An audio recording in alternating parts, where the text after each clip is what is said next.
बिस्मिल्लाहिर्रहमानिर्रहीम अस्सलाम वालेकुम। उम्मीद है कि आप सब खैरियत से होंगे। माय नेम इज़ दिल महबूब, I am lecturer of computer science. आज के इस वीडियो में हमने 10th क्लास कंप्यूटर साइंस का जो न्यू कोर्स है उसका चैप्टर नंबर 2 स्टार्ट किया हुआ वैसे तो आज की इस वीडियो में हमने इस चैप्टर नंबर 2 का टॉपिक ऑपरेटर्स वो पढ़ना है और ऑपरेटर्स क्या होते हैं और किस तरह से वर्क करते हैं उसके कुछ एग्जांपल्स भी करेंगे, डिटेल से डिस्कशन करेंगे। तो लेक्चर शुरू करने से पहले अगर आपने चैनल सब्सक्राइब नहीं किया तो चैनल को सब्सक्राइब भी कर दें। इसके अलावा अगर आपको सारे लेक्चर्स एक तरतीब में सीक्वेंस में चाहिए, पहले लेक्चर से लेकर लास्ट तक पूरी बुक के लेक्चर्स, तो इस चैनल पे प्लेलिस्ट वाले सेक्शन में आपको एक प्लेलिस्ट मिल जाएगी, यहाँ पे डिस्क्रिप्शन में मैंने लिंक ऐड कर दिया हुआ है। इसके अलावा अगर आपको नोट्स चाहिए इजी वर्डिंग में पूरी बुक के, जिसमें short questions, long questions, MCQs, activities, exercises, हर चीज़ ऐड कर दी है और एक्स्ट्रा क्वेश्चंस भी बनाए हुए हैं इजी वर्डिंग में, तो आप स्क्रीन पर नंबर चल रहा है, कॉन्टैक्ट कर सकते हैं। तो स्टार्ट करते हैं। टॉपिक है हमारा ऑपरेटर्स का। अब ऑपरेटर्स क्या होते हैं? अच्छा, ऑपरेटर जो होता है ना, operator is a kind of symbol. Operator एक सिंबल है जो कि ऑपरेशन परफॉर्म करता है। Operator is a symbol which perform any action और ऑपरेशन ऑन ऑपरेंड्स। अब देखें 2 + 3 मैंने लिखा, तो प्लस जो है यहाँ पर क्या है, ऑपरेटर है, और 2 और 3 यहाँ पर क्या है, ऑपरेंड्स। ठीक है, प्लस यहाँ पर ऑपरेटर है जो कि ऑपरेशन परफॉर्म कर रहा है, और ऑपरेंड क्या है, जिनके ऊपर ऑपरेशन परफॉर्म किया जा रहा है, जो वैल्यूज़ होती है। तो 2 और 3 यहाँ पर क्या है, वैल्यूज़ हैं। इनकी जगह पर कोई वेरिएबल भी हो सकता है, जैसे अगर मैं लिखता हूँ a + b, तो a और b यहाँ पर ऑपरेंड्स हैं क्योंकि a और b की वैल्यू के ऊपर ऑपरेशन परफॉर्म हो रहा है, और प्लस यहाँ पर क्या होगा, ऑपरेटर होगा। तो ऑपरेटर बेसिकली जस्ट सिंबल है और वो एक ऑपरेशन परफॉर्म करता है। देखिए ना, अगर हमने यहाँ पर प्लस लिखा हुआ है तो ये दोनों ऐड होंगे, लेकिन अगर मैं यहाँ पर मल्टीप्लाई कर दूंगा तो ऑपरेशन चेंज हो जाएगा, आंसर भी चेंज हो जाएगा। तो ऑपरेटर बताता है ऑपरेशन कौन सा परफॉर्म करना है। सबसे पहला जो ऑपरेटर है हमारे पास वो है असाइनमेंट ऑपरेटर। अब सी लैंग्वेज के अंदर जो से ऑपरेटर हैं वो हम डिस्कस करने वाले हैं। तो सबसे पहले असाइनमेंट ऑपरेटर की बात करते हैं। असाइनमेंट ऑपरेटर एक ऐसा ऑपरेटर होता है जिसको हम इक्वल से रिप्रेजेंट करते हैं, इक्वल का साइन लगाते हैं, और ये ऑपरेटर वैल्यू असाइन करता है, वैल्यू स्टोर करता है किसी भी वेरिएबल के अंदर। ठीक है, जब भी हमने किसी वेरिएबल को वैल्यू देनी है हम इक्वल का साइन यूज़ करते हैं, इक्वल का ऑपरेटर यूज़ करते हैं। लाइक मैं एक वेरिएबल डिक्लेयर करता हूँ इंटीजर a, और साथ ही उसको इनिशियलाइज भी कर देता हूँ, यानी इसको वैल्यू दे देता हूँ 10। डिक्लेरेशन, इनिशियलाइजेशन, ये लेक्चर मैंने पढ़ाया हुआ है, ये आपको आना चाहिए। अगर नहीं आपने देखा तो उस लेक्चर को ज़रूर देख लें। तो यहाँ पर मैंने एक वेरिएबल डिक्लेयर किया इन टाइप का और साथ उसको इनिशियलाइज कर दिया, वैल्यू उसको दे दी मैंने 10। तो इक्वल का साइन क्या करेगा, राइट साइड पे जो वैल्यू है यानी 10 वो इस वेरिएबल को दे देगा। असाइनमेंट ऑपरेटर का रूल ये होता है कि आपने इक्वल के लेफ्ट साइड पे वेरिएबल लिखना है, इक्वल राइट साइड पर आप वेरिएबल भी लिख सकते हो, वैल्यू भी लिख सकते हो और एक्सप्रेशन भी लिख सकते हो। मिसाल के तौर पे ये देखें, ये वेरिएबल है ना, और राइट साइड पे क्या है, वैल्यू। ये वैल्यू वाली एग्जांपल है, वो वैल्यू इसको दे देगा लेफ्ट साइड पे पड़े हुए वेरिएबल को। अगर मैं लिखता हूँ a = b, तो b की वैल्यू किसको मिल जाएगी, a को मिल जाएगी। राइट साइड से वैल्यू आनी है और लेफ्ट पे पड़े हुए वेरिएबल को मिलनी।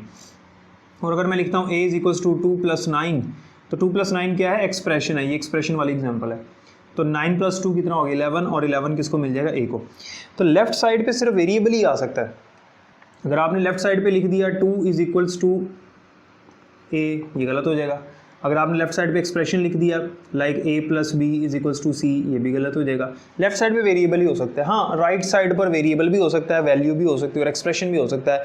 जो भी वैल्यू होगी वो लेफ्ट वाले वेरिएबल को असाइन कर देगा। ये हमारा असाइनमेंट ऑपरेटर, इसे कहते हैं असाइनमेंट ऑपरेटर। दूसरे नंबर पर हमारे पास आते हैं अर्थमेटिक ऑपरेटर्स।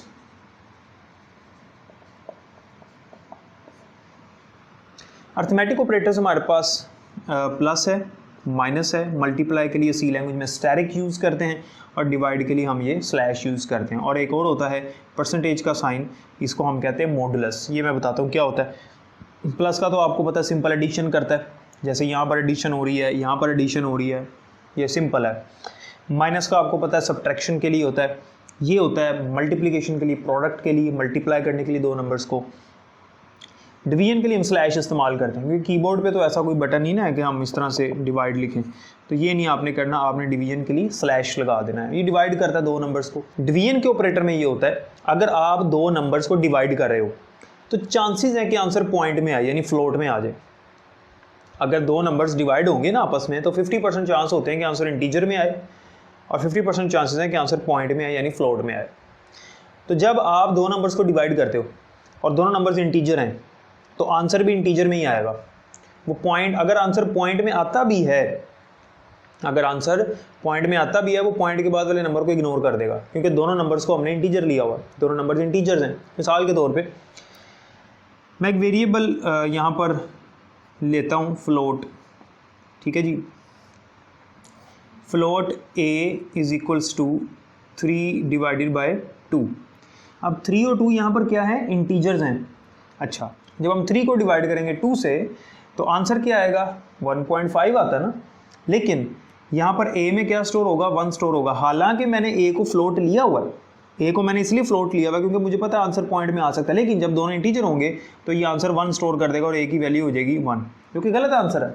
आंसर 1.5 होना चाहिए था, लेकिन यहाँ ये गलत है क्योंकि दोनों इंटीजर है तो आंसर भी वो इंटीजर में लेकर आ रहा है। और हालांकि a फ्लोट है, उसमें पॉइंट वाला नंबर स्टोर हो सकता है, लेकिन वो 1 स्टोर करेगा क्योंकि हमने दोनों इंटीजर लिए हुए, ठीक है। तो इसके लिए तरीकाकार ये होता है कि आप ऐसा करो, जब आपको पता है कि आपने वेरिएबल को भी फ्लोट लिया और आंसर के भी चांसेस हैं कि फ्लोट में आए, तो आप इन दोनों में से किसी एक को पॉइंट वाला नंबर बना दो। लाइक आप इसको लिख दो 3.0 डिवाइडेड बाय 2। तो ये 3.0 का मतलब 3.0 हो या 3 हो, कोई फ़र्क तो नहीं ना पड़ता। लेकिन जब मैंने इसको 3.0 लिख दिया, इससे क्या होगा कि आंसर अब फ्लोट में आएगा। अब आंसर 1.5 आएगा और a में स्टोर हो जाएगा, और a चूँकि पहले ही फ्लोट है तो उसमें ऑब्वियसली पॉइंट वाला नंबर स्टोर हो सकता है ना, तो a की वैल्यू आ जाएगी 1.5। इस तरह से हमारा जो डिवीजन का ऑपरेटर है वर्क करता है। सी लैंग्वेज में इस चीज़ की एहतियात करनी, जब दो नंबर्स को डिवाइड करें तो जिस वेरिएबल में स्टोर करना है उसको फ्लोट लेना है, क्योंकि चांसेस हैं कि आंसर जो है वो पॉइंट में आए। और जब आपने दो नंबर्स को डिवाइड करना है तो एक को आप फ्लोट कर लो, या दोनों को अगर यहाँ पे 2.0 भी लिखते तब भी कोई फ़र्क नहीं पड़ना, तब भी ठीक था। ऐसे मॉडुलस की तरफ आते हैं जनाब। ये मॉडुलस ऑपरेटर क्या है, इसको कहते हैं मॉडुलस। मॉडुलस का मतलब होता है कि दो नंबर्स को डिवाइड करें और जो रिमाइंडर बच जाए वो हमें आंसर मिल जाए। रिमाइंडर किसे कहते हैं, जो रिमेनिंग नंबर बच जाता है। मिसाल के तौर पे डिवीजन में तो ये होता है ना, अगर मैंने डिवाइड किया फॉर एग्जांपल 9 डिवाइडेड बाय 3 तो आंसर आता है 3, क्योंकि जब हम 9 को डिवाइड करेंगे 3 से, 3 3 = 9, ये आंसर हमें मिलता है डिवीजन में। लेकिन अगर हम मॉडुलस लगाते 9 mod 3, आंसर आना था 0। क्यों? क्योंकि ये जो चीज़ होती है इसे रिमाइंडर कहते हैं। तो हमें रिमाइंडर मिलता है किस केस में, मॉडुलस के केस में हमें रिमाइंडर मिलता है। लाइक अगर मैं लिखता हूँ 5 mod 2 तो आंसर आएगा 1। क्यों? क्योंकि हम 5 को डिवाइड करें 2 से, तो 2 2 = 4 और पीछे बच गया 1, तो 1 जो है वो यहाँ पर रिमाइंडर है। तो जब हम दो नंबर्स को डिवाइड करें और हमारे पास रिमाइंडर बच जाए, ठीक है, तो वो हमें आंसर मिलता है किस केस में, मॉडुलस के केस में। यानी हमने अगर मॉडुलस लगाया होगा तो हमें रिमाइंडर मिलेगा, ठीक है। और अगर नंबर पूरा डिवाइड हो गया तो रिमाइंडर ऑब्वियसली 0 आएगा, जैसे इस केस में आया, जैसे यहाँ पर मैंने लिखा, ठीक है। तो इसी तरह से अगर मैं लिखता हूँ 7 mod 3 तो इसका आंसर क्या आएगा, 3 2 = 6, पीछे 1 बच गया, तो इसका जो रिमाइंडर है वो 1 है। तो पॉइंट नहीं लगाना है, ऐसा नहीं इसको सोल्व करने नहीं बैठ जाना आपने, जैसे ये डिवाइड नहीं हुआ तो इसको पॉइंट लगा के 0, ऐसा नहीं करना। यहाँ पे जब कोई ऐसा नंबर आ जाए जो मज़ीद डिवाइड नहीं हो सकता इससे, यहाँ पे कोई ऐसा नंबर आ जाए छोटा जो इससे छोटा हो, मज़ीद डिवाइड नहीं हो सकता, वो हमारा रिमाइंडर होता है, ये बात याद रखें, ठीक है। तो ये थे हमारे अर्थमेटिक ऑपरेटर्स। लॉजिकल और रिलेशनल ऑपरेटर्स जो है वो नेक्स्ट लेक्चर में डिस्कस करेंगे। यहाँ तो कोई क्वेश्चन है तो आप कमेंट सेक्शन में पूछ सकते हैं। एक सवाल मैं आपसे करता हूँ अब, जिससे पता चलेगा आपको कितनी समझ आई है। तो मैं आपसे क्वेश्चन करता हूँ, देखते हैं कितने लोग आंसर देते हैं इसका। जो टीचर्स हैं वो भी काइंडली मुझे आंसर दीजिएगा, मेरे भी नॉलेज में इजाफा हो जाएगा। अच्छा, मैं आपको उसमें कमेंट्स में ज़रूर इसका रिप्लाई करूँगा, आपको आंसर ज़रूर बताऊँगा, बच्चों को ज़रूर बताइएगा। मैं यहाँ पर लिखता हूँ अगर 2 mod 3 तो इसका आंसर क्या आएगा, ये आपने मुझे बताना। यानी 2 को हम 3 से डिवाइड कर रहे हैं, मॉडुलस ले रहे हैं, तो इस केस में रिमाइंडर क्या आएगा ये आपने बताना है मुझे, ठीक है। तो उम्मीद है कि आप मुझे ज़रूर इसका आंसर करेंगे। अपना बहुत ख्याल रखिएगा। अल्लाह हाफिज़।